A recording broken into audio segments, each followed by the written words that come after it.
दिन था 22 जुलाई 1947। संविधान सभा में स्पीच देते हुए पंडित जवाहरलाल नेहरू ने कहा था कि अंग्रेजों के खिलाफ दशकों की लड़ाई और स्वतंत्रता संग्राम के दौरान कई उतार चढ़ाव के मौके आए।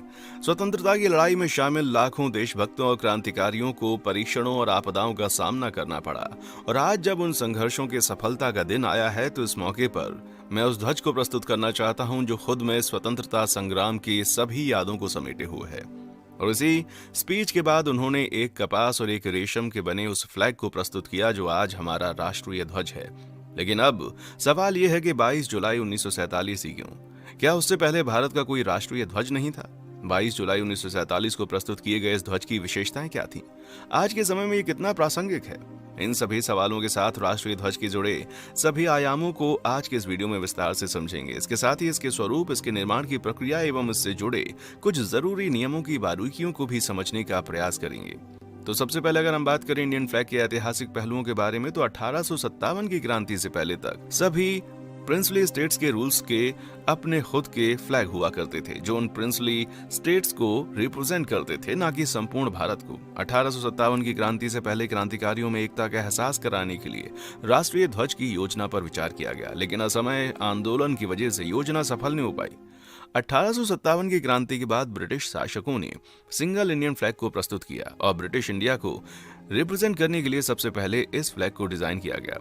इस फ्लैग को कनाडा और साउथ अफ्रीका जैसे ब्रिटिश कॉलोनीज के तर्ज पर ही बनाया गया था, जिसमें रेड फ्लैग के ऊपर बाएं तरफ यूके का फ्लैग था और दाहिने तरफ एक स्टार बना हुआ था।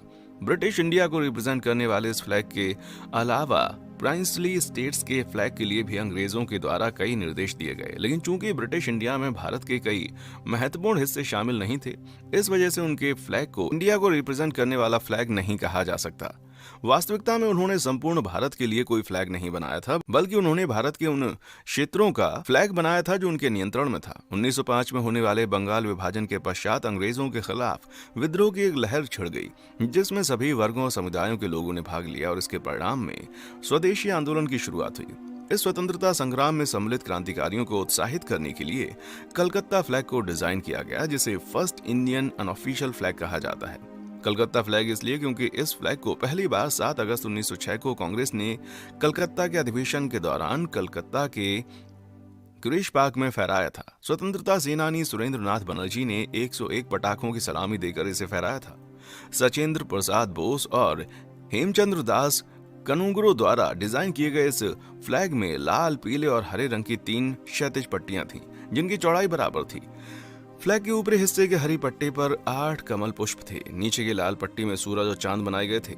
इसके साथ ही बीच की पीली पट्टी पर वंदे मातरम लिखा गया था। क्रांतिकारियों के इस फ्लैग को कोई आधिकारिक मान्यता तो नहीं थी, लेकिन कांग्रेस के अधिवेशनों में इसे ही इस्तेमाल किया जाने लगा। इसी समय कुछ बदलावों के साथ और भी फ्लैग्स को डिजाइन किया गया, जिनमें मैडम भीखाजी कामा और स्वामी विवेकानंद की शिष्या बहन निवेदिता का फ्लैग शामिल है।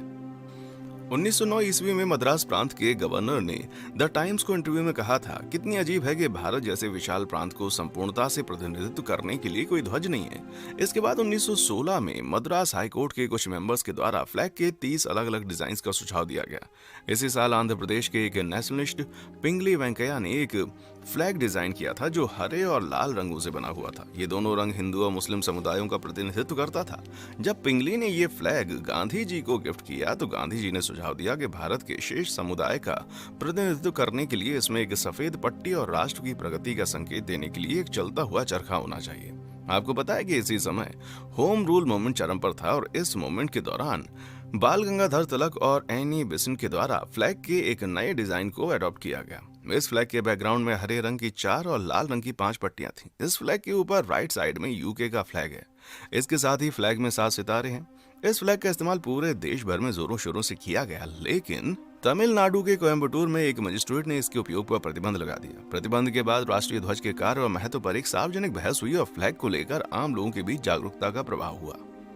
इंडियन फ्लैग के विकास यात्रा में 1931 एक स्मरणीय वर्ष है, क्योंकि तिरंगे को भारत के राष्ट्रीय ध्वज के रूप में अपनाने के लिए प्रस्ताव पारित किया गया और इसके राष्ट्र ध्वज के रूप में इसको मान्यता मिली। 1931 के प्रस्ताव में जिस फ्लैग को स्वीकृति मिली, उस फ्लैग का स्वरूप आज के फ्लैग से मिलता जुलता था।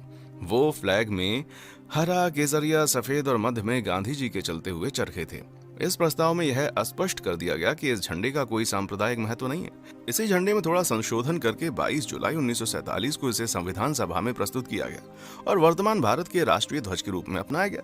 संशोधन के तौर पर फ्लैग में चरखे के स्थान पर सम्राट अशोक के धर्म चक्र को स्थान दिया गया और उस समय से लेकर अब तक ये तिरंगा भारतीयों की शान बना हुआ है।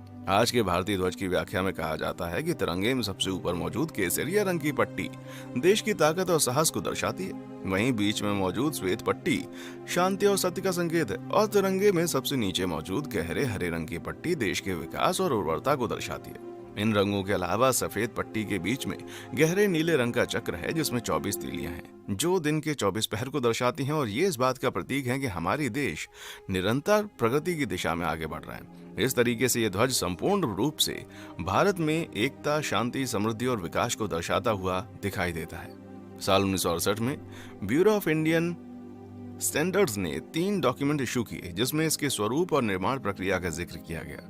1968 के इन निर्देशों को 2008 में संशोधित किया गया और फ्लैग के 9 स्टैंडर्ड साइज डिसाइड किए गए। आजाद भारत के इस ध्वज के प्रदर्शन से जुड़ी कई जरूरी पाबंदियां हैं। 2002 में आए फ्लैग कोड ऑफ इंडिया में झंडे के प्रदर्शन को लेकर कई पाबंदियां लगाई गई थी जिनका पालन करना बहुत ही अनिवार्य है। अगर कोई व्यक्ति उन नियमों का पालन नहीं करता जो उनके खिलाफ कंप्लेन दर्ज की जा सकती है और prevention of insults to nation honour act 1971 के तिरंगे के सम्मान से जुड़े नियमों का उल्लंघन करने पर 3 साल तक की सजा हो सकती है। फ्लैग कोड ऑफ इंडिया के कुछ प्रावधानों के अनुसार फ्लैग को जमीन पर टच नहीं किया जाना चाहिए। फ्लैग को किसी ऐसी जगह टच नहीं करना चाहिए जो अपमाननीय हो। फटा या मैला फ्लैग नहीं फहराया जाना चाहिए। फ्लैग जब किसी अधिकारी की गाड़ी पर लगाया जाएगा तो उसे सामने की ओर या बीचों बीच या कार के दाईं ओर लगाया जाएगा। फ्लैग का प्रदर्शन जब भी स्टेज पर किया जाएगा तो उसे इस प्रकार फहराया जाएगा कि वक्ता का मुंह श्रोताओं की ओर हो तो ध्वज उनके दाहिने ओर हो। फ्लैग केवल राष्ट्रीय शोक के अवसर पर ही आधा झुका रहेगा।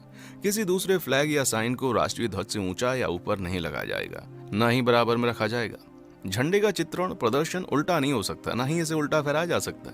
इसे लंबे रूप में लटकाया भी नहीं जा सकता। झंडे के अलावा इसे फहराने वाली रस्सी या ध्वज स्तंभ भी साफ और अच्छी स्थिति में होना चाहिए। प्रदर्शन के अलावा राष्ट्रीय ध्वज के विनिर्माण से जुड़े कई नियम हैं।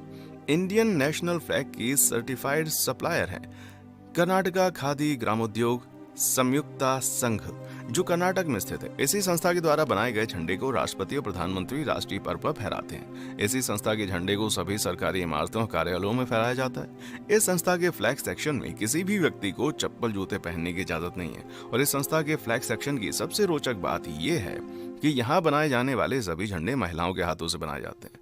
मैन्युफैक्चरिंग के वक्त सभी फ्लैग्स के चौड़ाई और लंबाई का अनुपात 3/2 होगा। इसके साथ ही चक्र को दोनों तरफ प्रिंट किया जाएगा और इस तरीके से प्रिंट किया जाएगा कि दोनों तरफ की प्रिंटिंग परफेक्टली मैच हो जाए। दोस्तों, भारत के राष्ट्रीय ध्वज की अहमियत क्या है ये सिर्फ एक सच्चा देशभक्त समझ सकता है। हम आजाद हैं, इस बात का प्रतीक है तिरंगा। तिरंगा वो धड़कन है जो सभी देशवासियों के दिलों में धड़कती है। तिरंगा वो पवित्र ग्रंथ है जो खुद में दशकों की कहानियों को खुद के भीतर समेटे हुए है। तिरंगा वो सूत्र है जिसने भारत को भारतीयता से जोड़ने का काम किया है। विविधता से भरे हमारे देश भारत में सभी को समानता से एक डोर में बांधने का साधन है तिरंगा। और ये थी तिरंगे की कहानी।